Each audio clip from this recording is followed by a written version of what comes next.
Ah, good day po, good day po. Tuloy, gagawa ulit tayo ng bagong video regarding dun sa electric stove. So, may papakita ko yung pagkakaiba ng bago at saka luma, kung paano yun i-test para malaman. Gagamit po tayo ng tester. So, ito po yung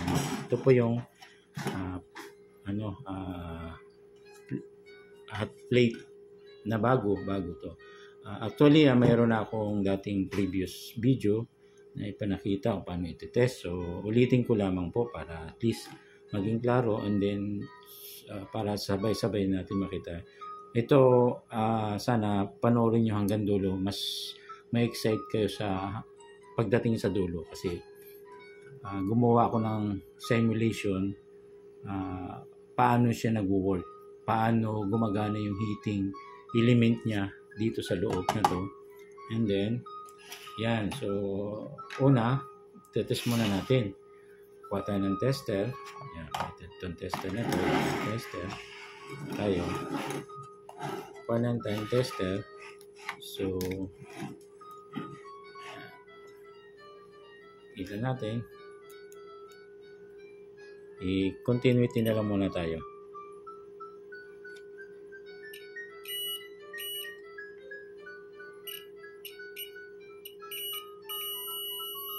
Since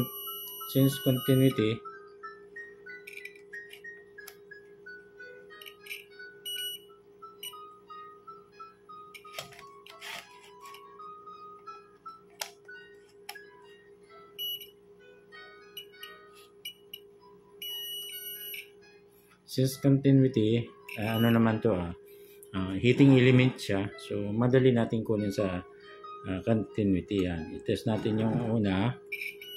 Yan. Ito. Pangalawa. Ito. Pangatlo. So, ibig sabihin, actually, ito yung makikita nyo yung number nun sa sa hot plate nyo. Kung may mabili man kayo dyan, makikita nyo dyan 1, 2, 4, 3. Ibig sabihin, yung 1 and 2, line 1, 4 and 3, line 2. So, doon yung paano natin malalaman yan? So, di ba? Since dito naman kasi, hindi natin nakikita kung ano yung form ng coil niya rito. So, hindi natin nakikita. So, titest natin yan. Since continuity lahat, okay. Malaman natin shorted, di ba? Continuity, di ba? Ibig sabihin, shorted lahat sila lahat. Sabihin, connected lahat ng kanilang coil. Mapapunta man ako dito, okay lang. So, hindi natin alam nasaan yung isang linya nito, hindi natin alam saan nakakunik ang isang linya rito, tsaka ito isa. So, ito yung bago. Ito yung bagong hot plate. Yan, bagong yan. Kita nyo. Hindi pa yan nagagamit. So, meron ako ngayon isang lumang hot plate. Ito yun, ito. Yan, ito. Yan, lumang hot plate. Yan, kita nyo, lumang-luma na. Oh. Luma na dahil meron ibang ano na. Ngayon, subukan natin, testerin. So, ganun pa rin. Yan, ganun pa rin. Testerin natin to. So, wala. Wala siya. Testerin natin to. Wala. Testerin natin to. Wala. Subukan natin dito. O yan, meron. Okay. Pansin nga, di ba? Kasi ibig sabihin, itong portion na to, yung 1 and 2, ibig sabihin, line 1, 4 and 3, line 2. So, mayroon to. Hindi natin to. Wala na to. Ibig sabihin, kung titignan natin sa ano yan, wala na. Wala na. Ito, meron pa. Yan. Yan. Wala na rin to. So, iisa na lang gumagana dito. So, kung ito gagamitin natin sa pangluto, pwedeng init siya, pang ano na lang, yung pang warm lang ng lulutuin. Hindi na siya boil, hindi na kukulo yung ating niluluto. So, yan yung pagkakaiba. So, gumawa ako ngayon ng simple diagram. So, ito yung ginawa kong simple diagram. Ito yung switch, selector switch. ito yung hot plate. So, ito. Kita nyo to, yan. Hot plate. Ito yung magiging circuit ng hot plate. So, makikita natin dito, ito yung mga elements natin to. Yan, elements to. Ito naman yung overload switch. Kumbaga, excuse me. Kumbaga, nag-overheat, ito yung mag-open to. So, instead, sisirain niya tong buo, mag-open to dahil overheat nga siya, overuse. Kaya lang, bakit naman nasisira yung mga coil nito? Siyempre, sa katagalan, may mga din to panahon kumbaga hanggang saan lang yung nung heating niya dahil nauubos din yan. Heating element nga yan. Depende na rin sa gamit at masyadong mayat-maya ang gamit.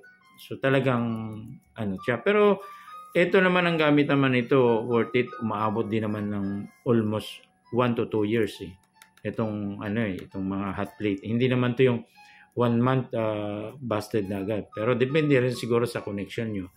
Pag mamaya ang connection nyo mali, ay talagang masisira yan agad. Kung papansin nyo, gumawa ka dito ng step, parang step 1 kung sa selector, yan, yung selector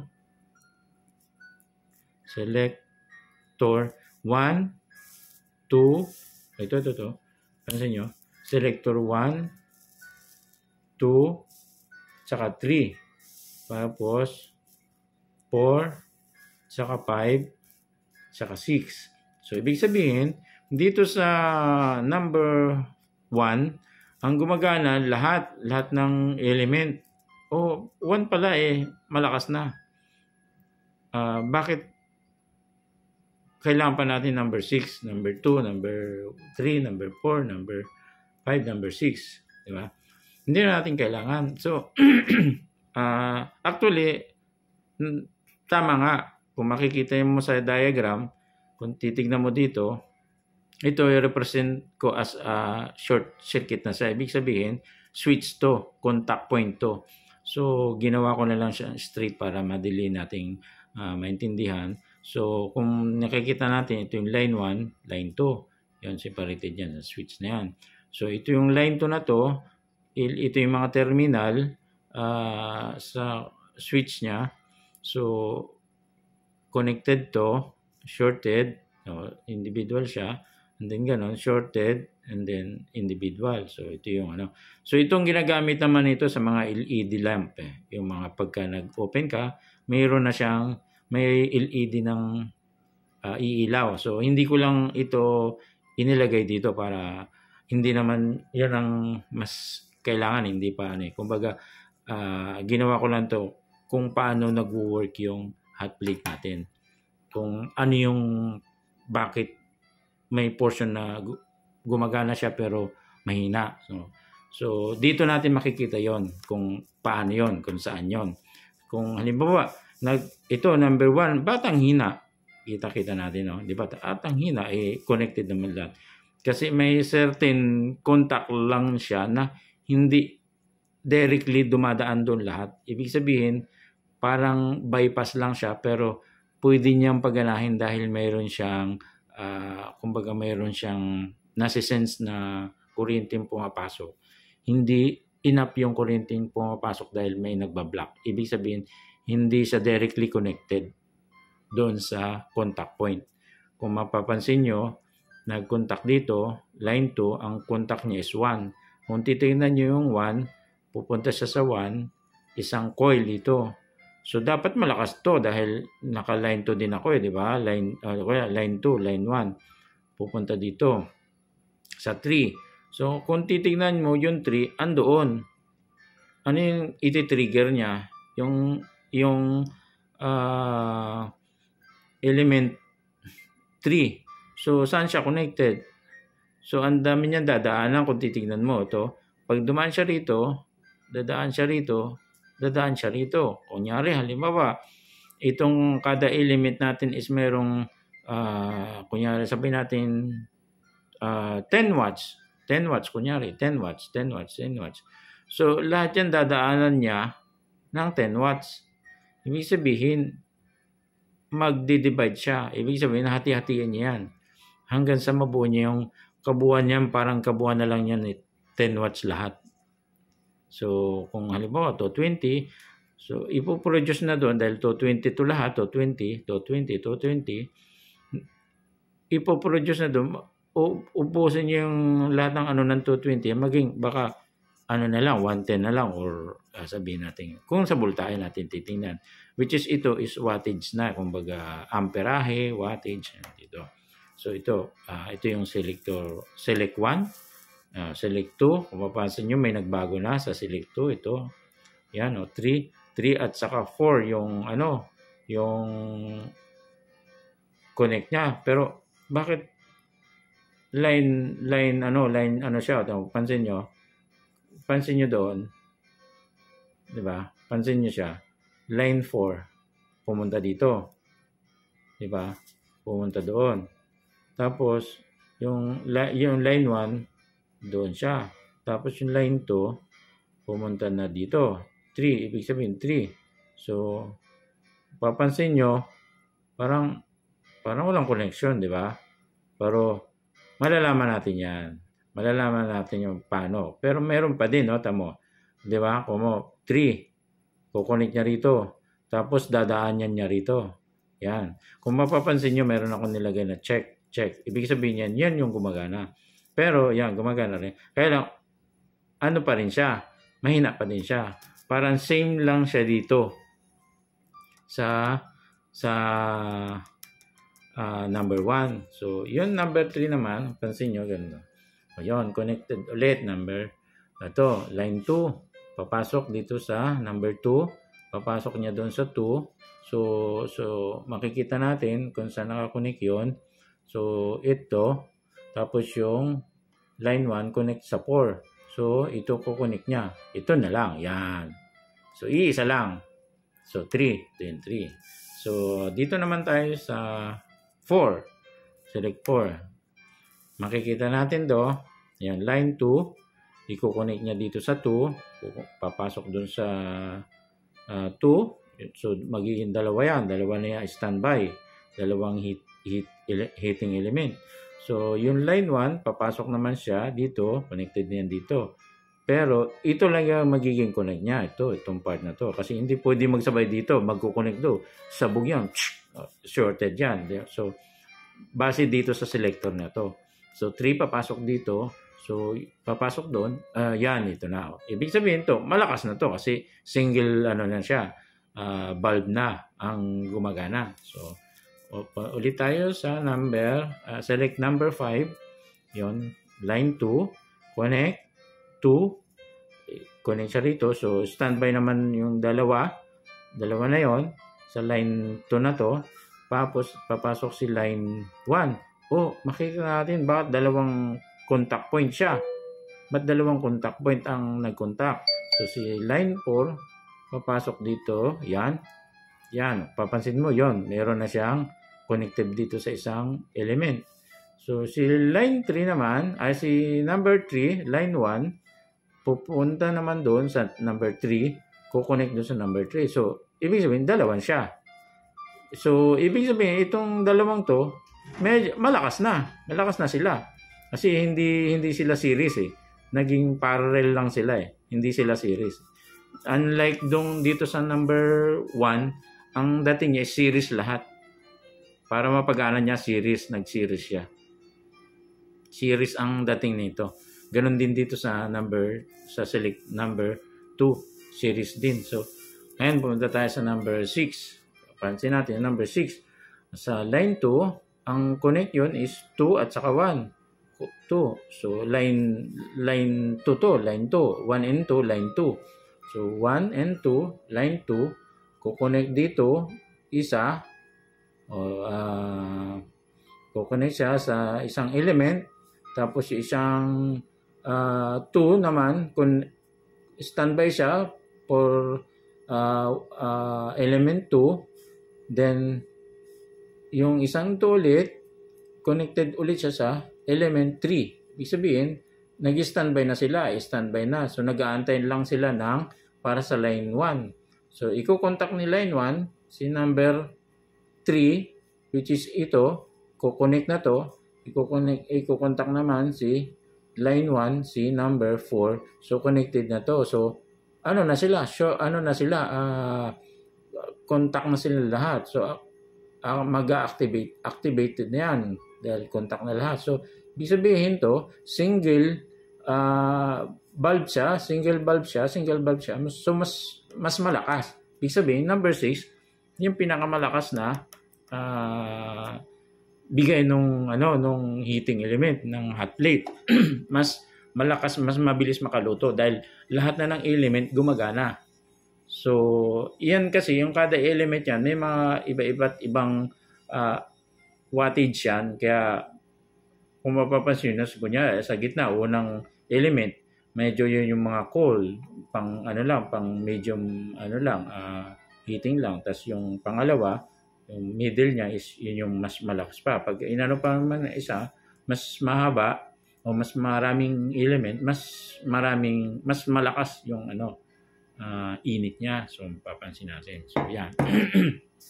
So doon ngayon tayo sa meron kasi akong ginawang experiment para at least maging guide nyo din. Ito naman itong simple block diagram ko, dito lang makukuha nyo na kung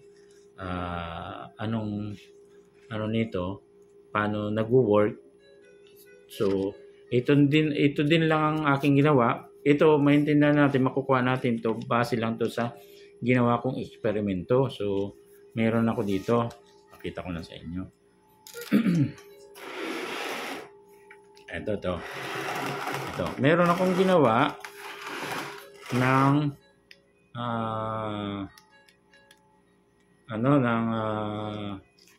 isang eksperimento ko na yan, pansin, kita nyo, yan, kita nyo, bumbilya, bulb, incandescent bulb.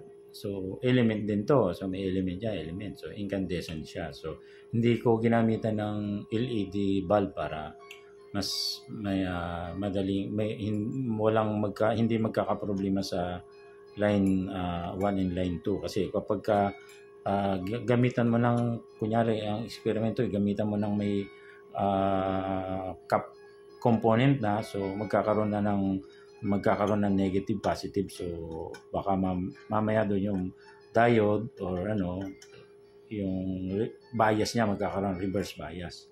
So baka may portion na hindi iilaw dahil pag ni-reverse mo siya, hindi na siya iilaw dahil meron siyang diode. So ito wala, kumbaga incandescent to. So yan, makikita natin itong natin, ito yung kanyang kung mapapansin mo yung contact point. Yan itong selector switch. Yan, kung mapapansin niyo, ito yung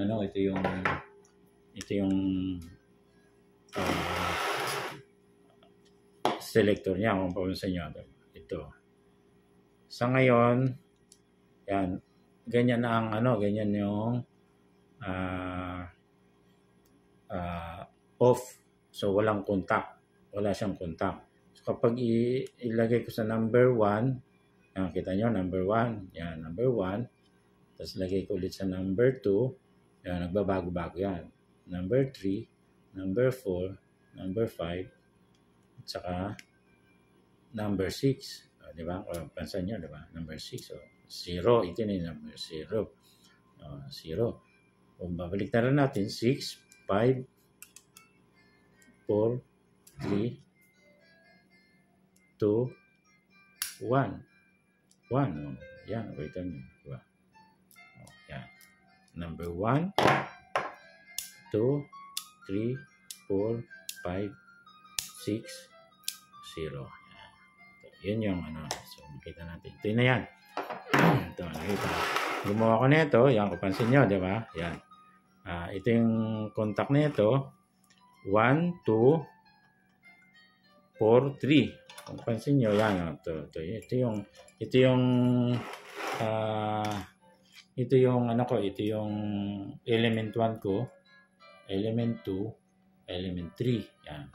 Ito kung mapapansin niyo dun sa diagram ko, ito na yan, oh. Yan. 1, 2, 3. Yan. Yan. Ito yung sa hot plate. Yan. Nakikita natin ito. So, ito na yung ginawa ko na. Ito, selector. Improvise lang to para makita natin kung paano siya mag-work. So, ito yung connection niya. No, pansin nyo doon, connection niya. Oh. Line 1, line 2. Ito yung number 4, number 3, 1, saka 2. Yan. Pansin nyo. Yan. Ito yan. Yun na. Yan. So, ngayon, para malaman natin kung paano ba siya mag-work. So, ating titignan kung paano. Okay.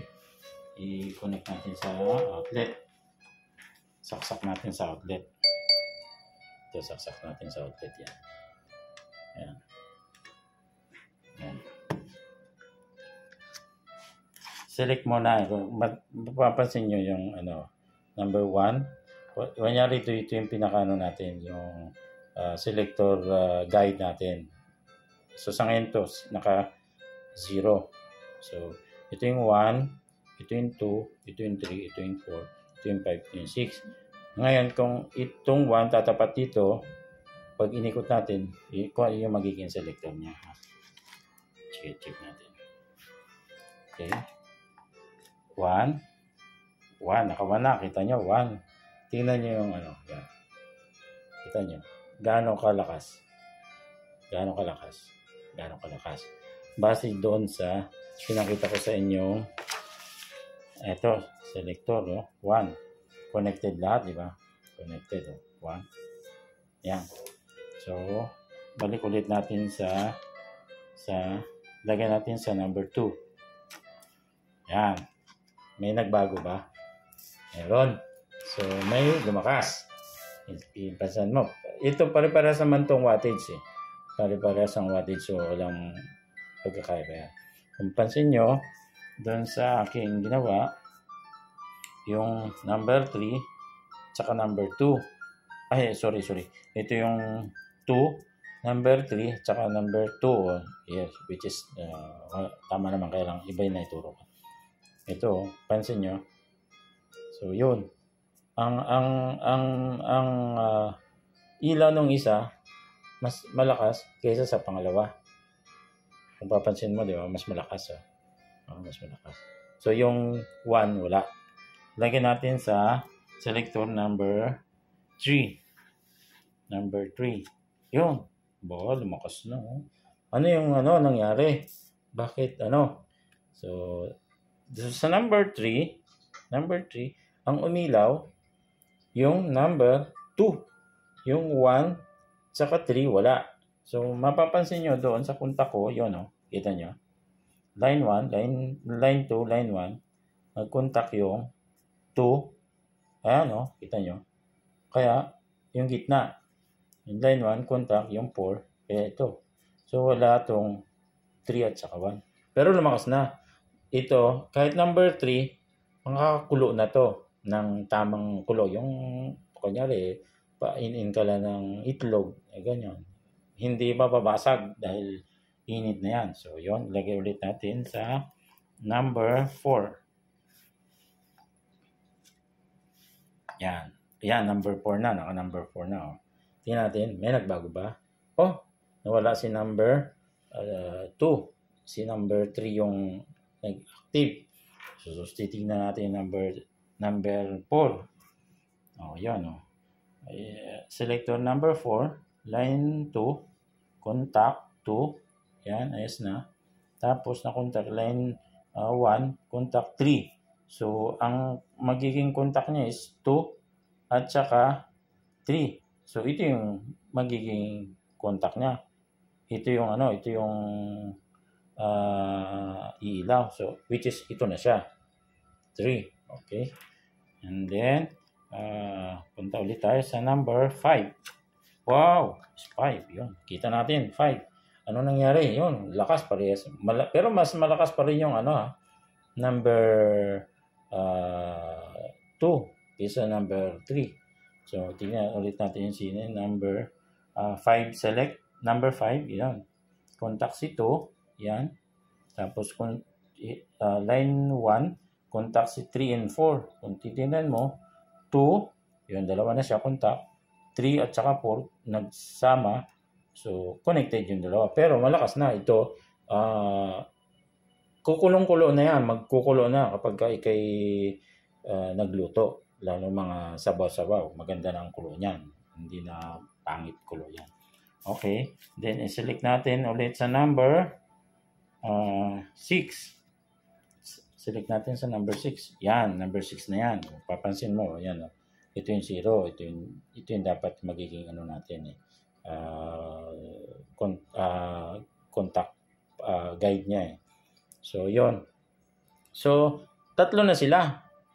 Okay lang, kahit 3 na sila, may isa dyan na hindi ganong kaganda yung tawag nito, ilaw, which is siguro baka pero okay na rin lakas na rin So lahat sila gumagana. Ibig sabihin super bilis na nung kulo nung niluluto nyo. So yan kita nyo, super kulo na yan. Dahil mas malakas. So yun mangyari, yan. Yun number 6. Contact si 2 at saka 1, line 1, contact si 3 at saka 4. Kung titingnan mo, sabay-sabay na sila. Contact ko. Sabay-sabay na silang 3. So mas malakas yung kulo ng ating niluluto. Yung ating mabilis ang kulo. Mabuboiled niya agad. So ito yung high, magiging high niya, number 6 doon sa ating hot plate. So yun po yung ating nagawang eksperimento. Ito yung simpleng eksperimento, pero nakikita nyo naman hindi naman to madali, dahil kita nyo once nagkamali kang gawa ng ganyan, putok konting siyasat ng konting para ito kaya ko naman to ginawa para dun sa nagtatanong sa akin, at para maintindihan kahit sino po ang pwedeng gumawa, basta may knowledge ka about kuryente. Wag lang salubong yung line 1, line 2. Ang iniingatan natin doon yung magkaroon ng short circuit, kasi once na nagkaroon ng short circuit, sabog yan, di ba? Mapapansin natin. So sana po itong video to inyong magustuhan. Sana po mag-comment na lang kayo sa comment section at mag-like at mag-share para doon po sa ibang technician natin, or hindi man technician, doon sa marunong may gustong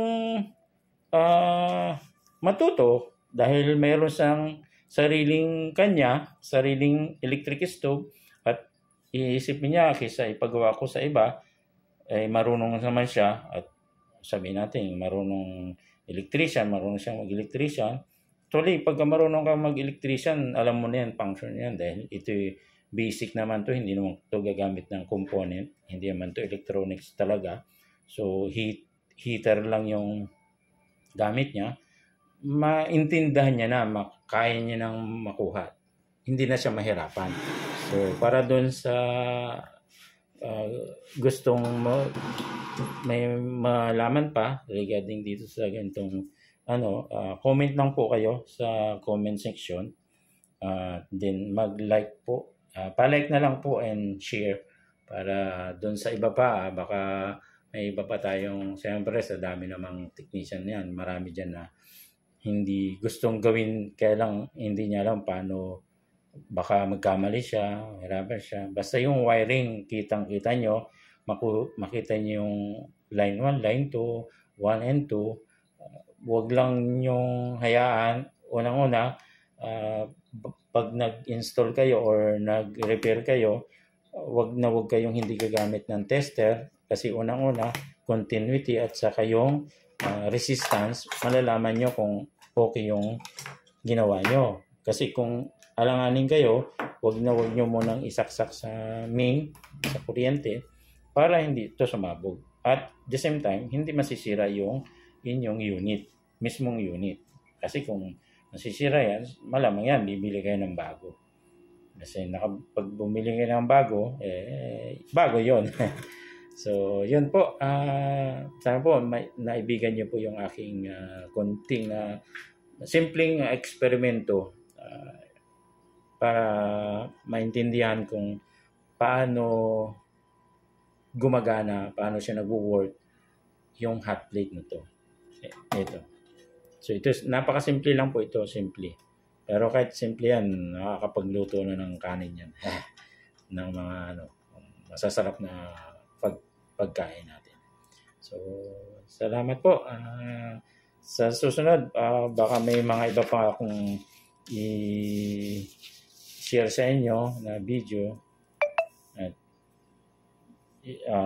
sino man sa atin, kung halimbawa may gustong itanong or mag-comment na lang sa comment section and like and share na lang po. Salamat po. Sa susunod po ulit.